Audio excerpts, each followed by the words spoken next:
Hi my lovely friends, আশা করি সবাই যে যেখানে আছেন অনেক ভালো আছেন। নিয়ে এলাম নতুন আরেকটি রেসিপি। দেখে নিশ্চয়ই বুঝতে পারছেন কিসের প্রিপারেশনটা চলছে। আমরা যারা বাসায় রান্না করতে পছন্দ করি, বাচ্চারা কিন্তু ঘুরিয়ে ফিরিয়ে সেই আবদারগুলোই করে। তো আজকে তাদের আবদার ছিল স্টেক খাবে। হ্যাঁ, অবশ্যই আমি আমার মতো করে স্টেকটা বানিয়েছি, অথেন্টিক কোনো রেসিপি না।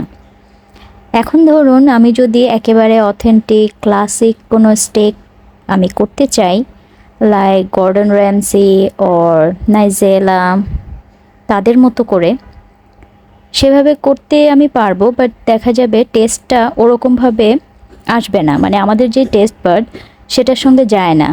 আমরা একটু স্পাইসি করে খেতে বেশি পছন্দ করি, তাই না? তাহলে যে রান্নাটা আমি রান্না করব সেটা যদি খেয়ে মজাই না পেলাম, সেই তৃপ্তিটাই না আসলো, তাহলে হোয়াটস দ্য পয়েন্ট? বাসায় কুকিং করার মানেই তো সেটা, তাই না?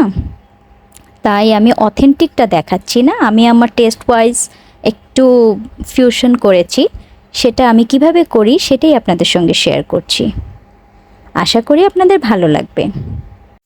আপনারাও আপনাদের পছন্দ মতো স্পাইসেস কিছুটা কাটছাট করে অ্যাড করে নিতে পারেন যার যার টেস্ট অনুযায়ী। আমি যেমন করে করি জাস্ট আমি সেটাই শেয়ার করলাম, সেই মেথডটাই। আর তাছাড়া স্টেক অনেক টাইপের হয়, সো আমি যেভাবে করি সেটা আপনাদের সঙ্গে শেয়ার করছি।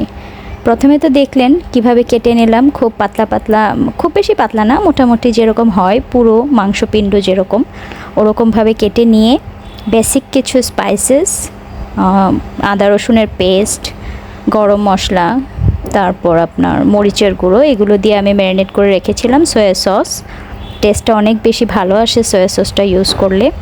তো ম্যারিনেট করে রেখে দেওয়ার পর পুরোটা আমি বাটারে ভেজে নিয়েছি। এটার সঙ্গে আপনারা চাইলে কিন্তু এক পিঠ হলে তারপরে উল্টে দিবেন, আগে থেকে উল্টাবেন না। এক পিঠ ভালোভাবে হতে দিবেন, দেন এটা উল্টে দিবেন।